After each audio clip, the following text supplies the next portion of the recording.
What's going on, sexy lovers? Welcome back to the Sex Mechanic Podcast. I, of course, am your host, Jeanson Benoit, aka the Sex Mechanic, aka Mr. Born to Explore, aka Confident Creator, aka The Exception, aka I Did It My Way.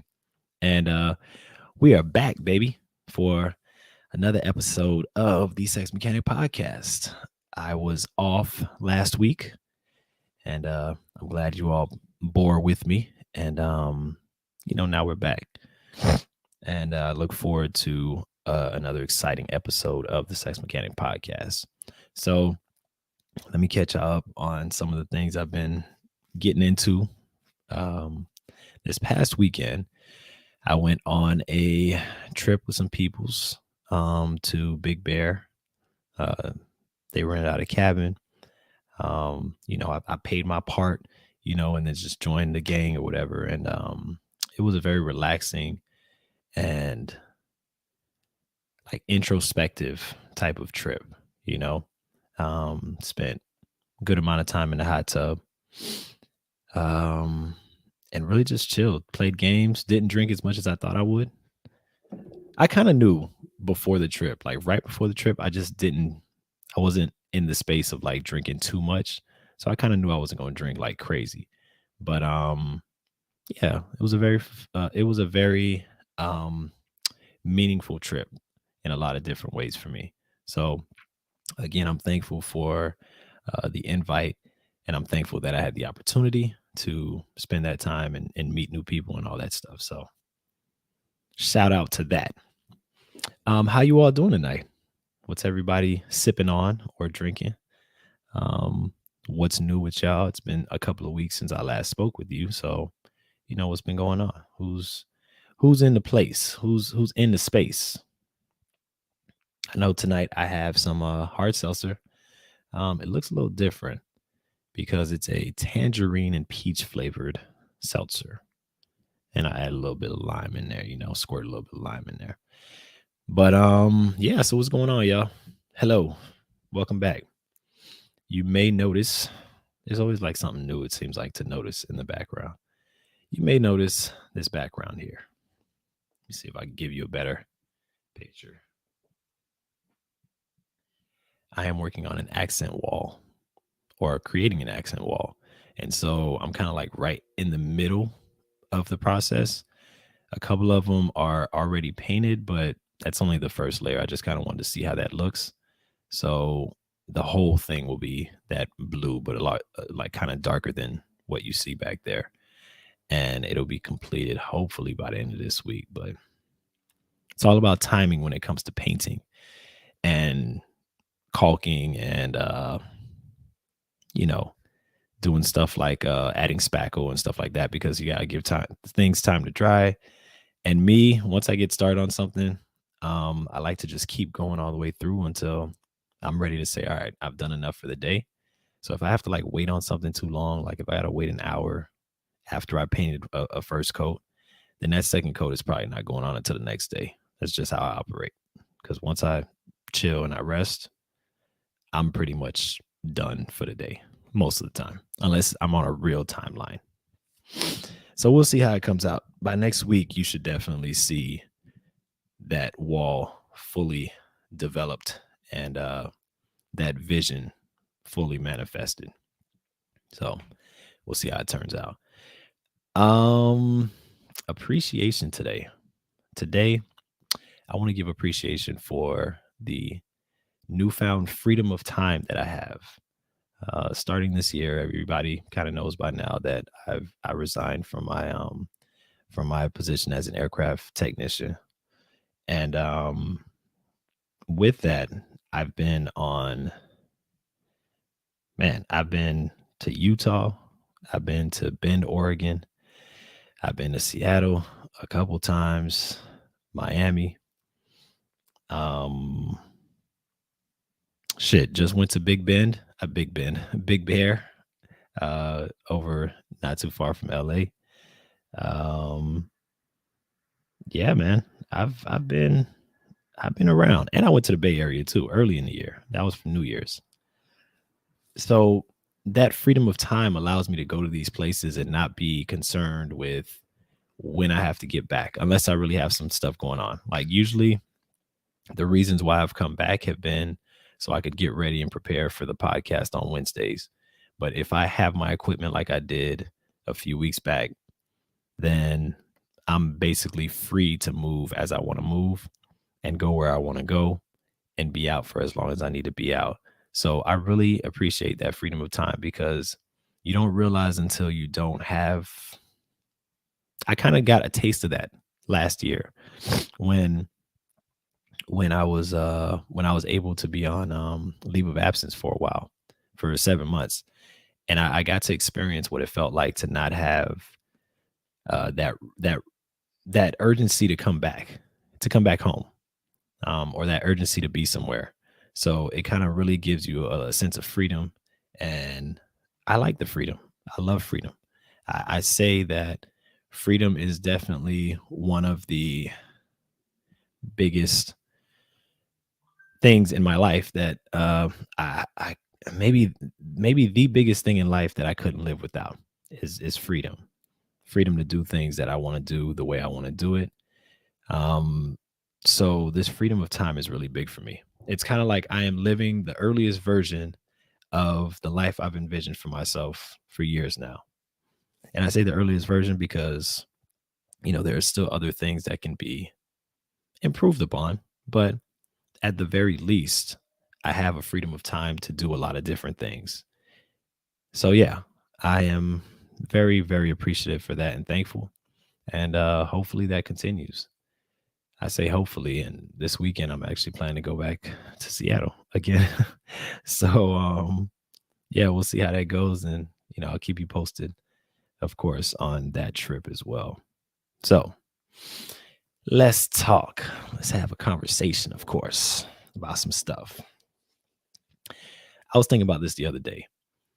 Like I've brought this up before on past on I don't remember which episode, but I brought it up before at some point about what are some of the best places to meet people, meet single people, like people you might want to date or, you know, do other things with. But excuse me. But where do you meet these people? Like where are the best places?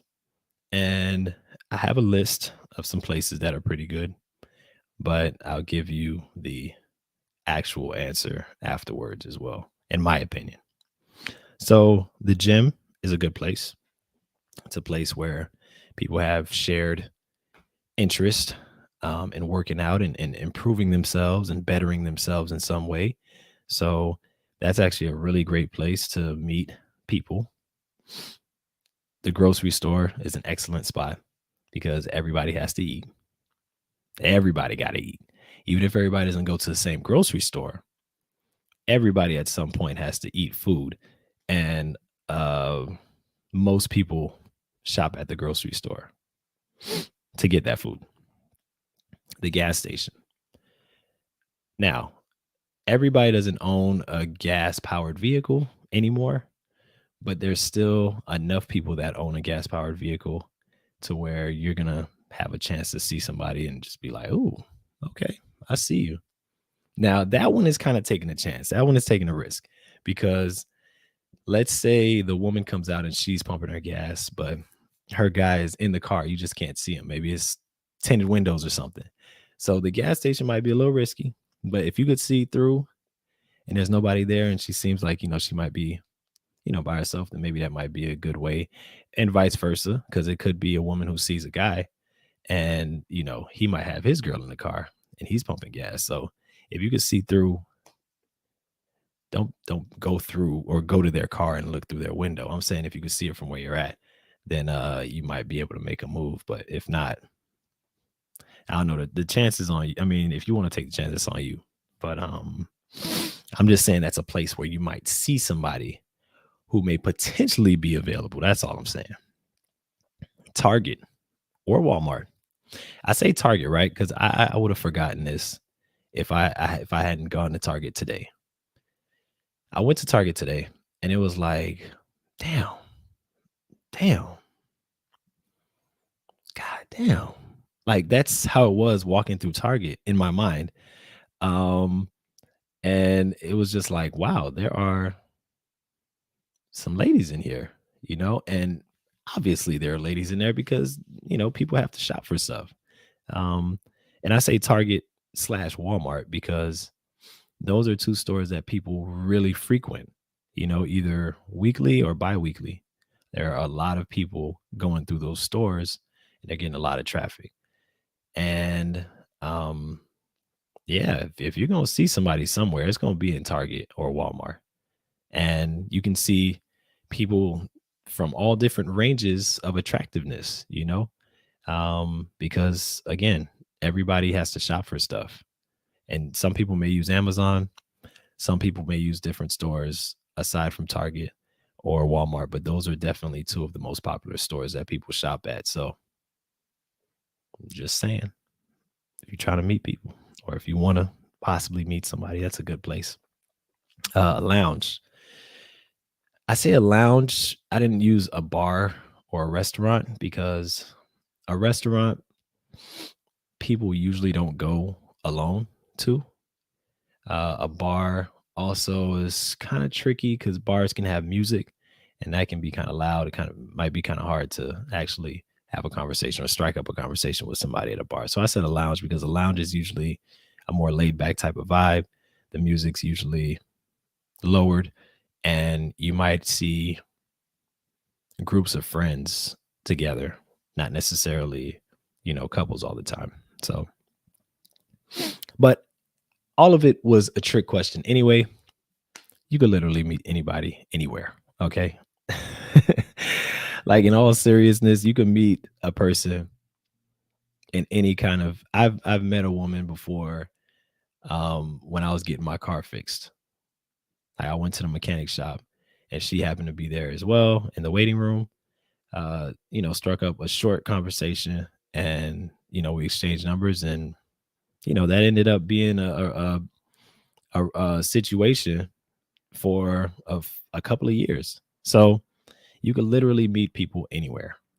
I know some people use dating sites. I use dating sites on occasion, but it's not my favorite. Even though you can meet somebody anywhere, it's really hard for somebody like me to really get a feel for a person on a dating site as versus like seeing them in person and meeting them in person. So I don't know, but you could really meet somebody anywhere. So keep that open mind when you go anywhere that, you know, you might see somebody that you connect with, and it can happen at any time at any point. So don't be stuck on the fact that it has to happen a certain way or in a certain place. All right. So I was on the internet the other day. Actually, I was on YouTube and I was watching a podcast and they were talking about this thing called a vacationship, right? Apparently, it's when people get together only when they're traveling. Outside of that, they don't have, any kind of relationship going on, but they travel together and they are essentially a couple only for that trip or for those trips, I guess. And I thought that was kind of interesting. Like it reminded me very vaguely of something I've experienced, but I think it was it's they took it to another level because you got to think of it this way, right? I think it could work honestly, depending on the people and depending on the situation. So let's say two people have similar interest in travel and everything associated with travel. And let's also say that these two people enjoy having sex with each other. And let's also assume that these two people prefer to travel with a partner as opposed to traveling alone. That makes for a perfect situation where a vacation ship is probably ideal, like there's some people who don't prefer to travel with others. I mean, who prefer to travel with others, who don't prefer to travel on their own. And so a situation like that might actually work. If you could stand to be around the person for however long the trip is, then you might have something there. You might have a situation that you could work on. And of course, this is assuming that we assume that, not assume, but there's not that much information on this vacationship term. So putting the pieces together, I think there's an assumption that sex is involved because it's related to a romantic relationship, just a romantic relationship only on vacations or on trips, on travel trips. But I think it could work. You know what I'm saying? Like I really do think that it's something that people who are single, and let's use for example two people that maybe don't stay in the same place, don't stay in the same city, but they're two people that enjoy traveling and they enjoy traveling with somebody else, and at the same time they have some kind of connection that's just beyond uh travel buddies. So maybe there's a sexual attraction as well. That could actually work out. Could be a very beneficial situation. It also works too if y'all have no other interest outside of like traveling. Like like let's say y'all don't really vibe on any other level besides like traveling, then it's kind of like, mm, you know, I guess this kind of works out. Um okay, so I have a question, right? From Early Bird. Let me go ahead and put this up. Welcome to the podcast, Early Bird. You said, or you're asking, you think masturbation can make it harder to come during sex for guys? Hmm. Ooh, that's a good question. I think it can. It can have uh both. It can have an effect both ways, right? It can make a guy actually ejaculate faster, or it can make him take longer to ejaculate. Let me explain.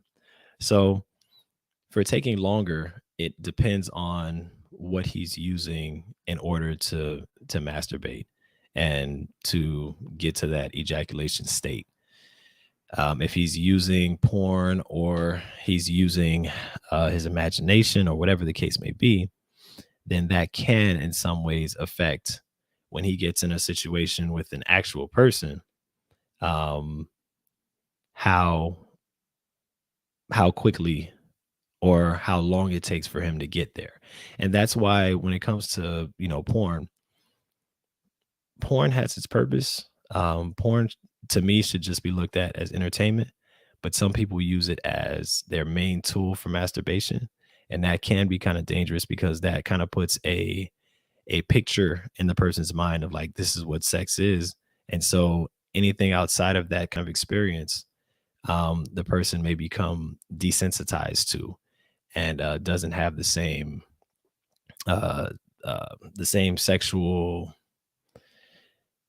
desire for situations outside of what they see on porn or what they've imagined sex to be like. So it can definitely affect the amount of time. It says yesterday I couldn't bust and I was raw. Well, I mean, if it just happened once, then that's not something to be too concerned about. Honestly, I wouldn't be too concerned about it. Um, I would pay attention to it and see if it's a pattern that's happening. Um, and if it's a pattern, then maybe you want to look into it. But if it just happened one time or maybe even a couple times, that's not something to be too concerned about. But again, if you're watching porn all the time in order to masturbate, then it could be affecting your ability to ejaculate when you want to. So thank you for those comments. Those are good. Good questions. But the vacation thing, it could work for some people. Um, I think you just gotta look at your situation. And again, it might actually be ideal if one person is inviting the other person to go on certain trips. Let's say you want to go to Spain. So you tell this other person, hey man, I've been trying to go to Spain and I want to go in the next, in May or something like that. Are you available? That other person may be available. They may be down to go because they haven't been to Spain. Perfect. Now you know, you got your travel, you got a travel buddy, and you have somebody to keep you company in certain ways, um, in different ways on the trip as well. So it can actually, I could see that working out for some people for sure. Personally, me, I think I could do it, but I would have had to been in a certain type of space. I don't think that's what I would want right now, but you know, at some point in my life, for sure, I would have been all the way down for that. Sounds like a perfect situation, honestly. And then if that person likes food too, oh, we in there. We eating together, we sexing together, we're seeing the sights and all that. And I think that's a great situation, to be honest. Um, Depending on where you are in your life. But I'm glad that people are getting on that because that's something that I feel like uh people probably have been doing. But I'm glad that it has a name now, and I'm sure in the next couple weeks it'll be more popularized and they'll have more information on it too. All right, so the title of this episode was how to feel better about your lover, right? So what that means is, let's say you just came out of an argument, a very heated disagreement between you and your partner, and the way you're feeling about your partner right now is not positive. All right, you're looking at your partner in a very a very unkind way, you know. You're feeling maybe some anger, some hurt, maybe there was miscommunication. Hopefully there wasn't, any words or things said that can't be taken back, that you'd want to take back, but maybe that happened as well. So you're feeling really not great about, the partner that you're with right now. And it seems like if you're in that spot, the best thing to do is either, communicate, talk it out. Obviously, when both people are able to talk it out in a productive way, and also in a non-defensive way. Because if you talk about it too early, it can start a whole nother argument or a disagreement that will go nowhere and you end up going in circles. So you definitely can have that as one of the options. But um, the other option that people probably think of is just wait it out, you know, do the whole silent treatment thing where you're not really talking about it at all. And you're both just kind of processing and fuming, and maybe venting to other people outside of the relationship, about what's going on in order for you to feel better. And then you finally come to a place where both of you either get over it or you're able to speak about it later on. But I think possibly an even better method, possibly an even better and more effective, definitely a speedier um, way of dealing with that would be to create a list of positive aspects about your partner. All right. This is not something I created. This is something from the teachings of Abraham Hicks, if you want to look that up. And it talks about how when you're feeling some kind of way about somebody, how one of the best things you can do as is look at the positive things about that person. And I would write it down because, if you just do it in your mind, then it's easy to get distracted in your mind and go off topic and not end up staying focused. So it's a lot easier to focus when you're writing it on paper or not on paper, but just writing it down. So what that means is basically, you know, somebody just did something to you.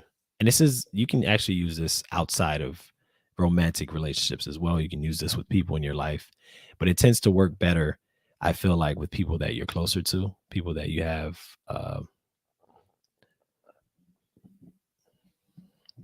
people that you have more care for and maybe have more invested in terms of whatever kind of relationship you have with that person, as opposed to, just an associate who maybe you just don't care if this is the end of y'all situation or y'all relationship, you don't really care. I don't know if this will work as well. But basically, what you would do is you would just create a list of all the positive aspects of that person. Um, and you'll write down, you know what I'm saying, I appreciate and write down your appreciation for this person's positive aspects. So I appreciate this is an example of how you would write it down. I appreciate this person for being, and then you write a list of different things that this person is or has shown you before. Not in this particular circumstance, but things you've seen from this person before. For example, things maybe you've seen from your lover that made you fall for that person because it couldn't be all bad. You know what I'm saying? Like if it was all bad, then how could you have gotten to the point that you got to with this person where you see them as somebody you adore or possibly even somebody you love or in love or are in love with. So yeah, you start writing a list of the things that you know this person to the qualities that you know this person to have that are positive. And at the very least, you'll at least not be as mad or as upset with the person. At the very least, you'll get to a point where you feel more neutral about whatever it was that just happened, and you'll be less defensive. You'll be more open and willing to either having a conversation at that moment about what it is you guys had the disagreement about, or you'll be more open and willing to accept that other person's perspective better than maybe you did before. Because staying mad and, you know, upset is not it's not fun, like there's a part of you when you're upset where it's like you don't want to give it up because I don't know, you feel like you lost in a sense if you do. But there's a bigger part that's like, hey, it feels better to feel good as opposed to being upset or being angry about a situation, especially when it's towards somebody that you really care about. So I would try that out, and I think that you would see some uh some great results. I really do. Um I've done it before. I've done it when I was feeling some kind of way about a person, and it really helped me flip from being um, borderline upset and angry at that person to feeling like, you know what, I love this person for all these things I just listed. I love this person for who they are, and even if they have their moments uh, of whatever, um, maybe a moment of I don't know, stubbornness, or a moment of just being unwilling or unopen or whatever the case may be. Um, I love this person for all these positive things that I just listed, all these positive things that I just brought up. And it kind of reminds you also of the positive things because it's hard to remember the positive things when people are showing you the opposite. So use that. Trust me on that. Use that in your romance and use that in your and not only that, I think you'll see that goes back to the attraction thing, right? Like what you're putting out is what's coming back to you. And so the energy you put out is what comes back to you. So once you do that whole positive aspect thing about somebody, your energy towards them changes as well. You're not coming with um the same type of energy. That same, like, let's fight, or let's get into an argument, or I'm ready to defend my point at any cost. That kind of goes away, and now it's more of a I accept you and I want to hear you out type of perspective. I mean, type of energy. And I think that's important. That's really important when you're going into any kind of discussion with somebody, especially when you know that people are coming from different sides of a discussion. It's important to go in with a positive and a kind of like a free flowing energy as opposed to a, like I said, defensive a defensive energy. So people can actually feel that. They can actually feel that vibe. And if you're coming at somebody with the vibe of like, you know, I'm ready to defend my point, then they may also take the stance of, all right, well, I'm ready to defend mine as well. And I guess we're just going to have to battle it out. And a lot of times that can turn into misunderstandings and miscommunications and apologies later on having to be said for things that were said or done or how it was approached. So, yeah, this is something that I would really recommend people try out because it works. And like I said, at the very least, you won't be as upset or angry as you were before. You'll feel a lot easier about that person than you did before you did that. I want y'all to try that out too and let me know how that works for you because that's um it's a dope way to get through certain situations.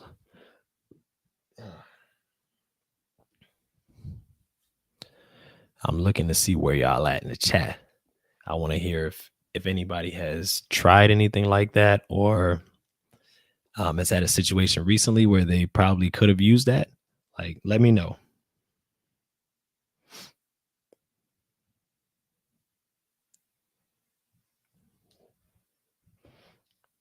I want to hear from y'all.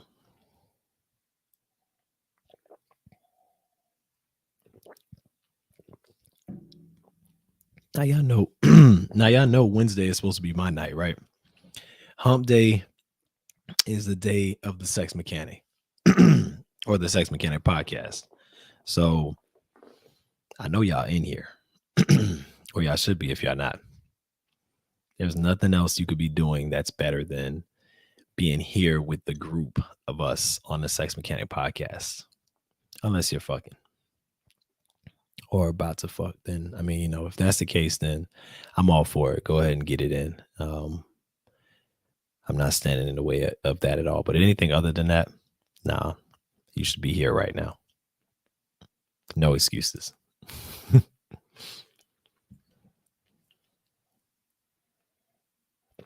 I also want to hear y'all take on the vacation ship thing.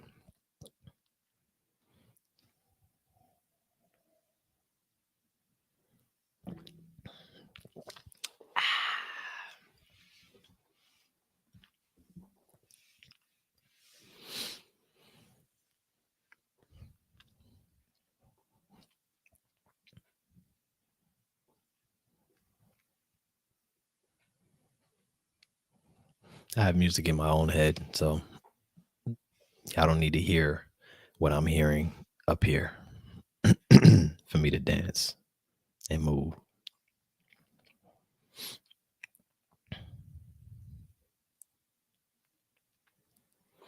My sexy lovers must be taking Wednesday for themselves to have some special time with they partners. Which, if it is the case, again, I love it. Maybe I could have inspired that. All this talk about sex and everything pertaining to it. Maybe that could have sparked some conversation or sparked some inspiration and get some things in.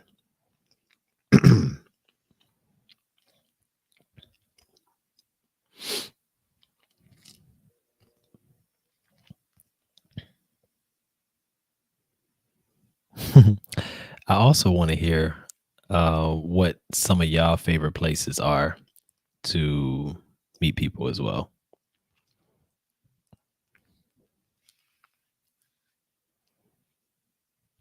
I don't know if it's a question I've asked people before, but again, I have my go-tos if that was actually a thing. If I know that all right, all else fails, I'm not doing dating sites or dating apps and I want to meet people in person. I know that, gym, grocery store, those places that I listed, those are places I'm going to see people. Um but what happens? I mean, what do y'all think? Like what's the space for you guys that you feel like that's a go-to for you, basically. Shit, some people might say the club. I'm not really a club type or a club head, so that's not going to be the one for me. I don't know if I've ever met anybody in the club. I've met women outside the club more than I've met women in the club. Yeah. Again, for me, it's more about the quiet space. So I don't need to have a full conversation with the person. I just need to at least get a name. Like, are you from here? And, we can leave the rest for a conversation on the phone or otherwise or in person again, but not at this moment because chances are one or both of us is out here with our friends or whatever the case may be, and we're coming out here to have a good time and do whatever. So I don't want to hold people in conversation.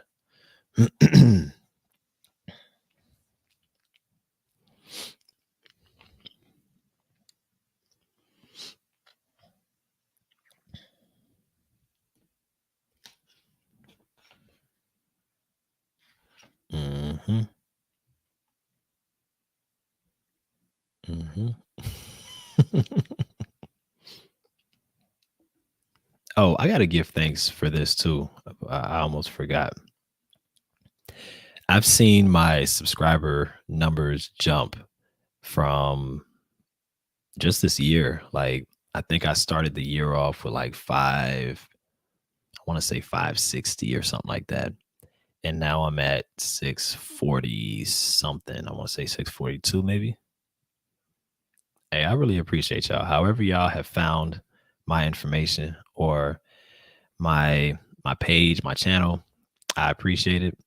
I am 350 plus subscribers away from getting to 1,000, which puts me in a category of being able to join the YouTube. What is it called? YouTube. I don't remember the name of it, but basically, you're able to now get paid from YouTube by using ads and stuff of that nature. So I'm thankful for y'all. However, you found me, um, I'm glad you found my page and my channel, and hopefully, you can continue enjoying the content that I have to provide.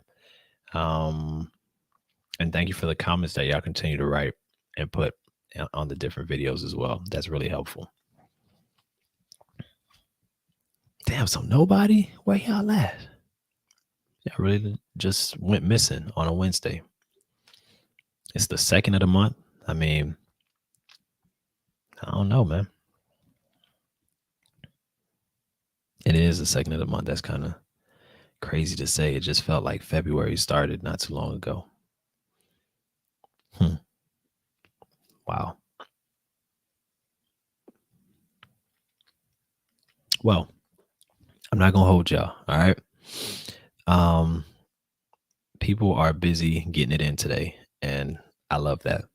So, we'll come back obviously next week with another episode of the Sex Mechanic Podcast. I'm glad for you all joining and or watching later, um, and or listening later uh, on whatever platform you like to listen to podcasts. And I will talk to you all next week. All right. Have a wonderful Wednesday. And yeah, that's another episode of the Sex Mechanic Podcast. I'll talk to y'all soon.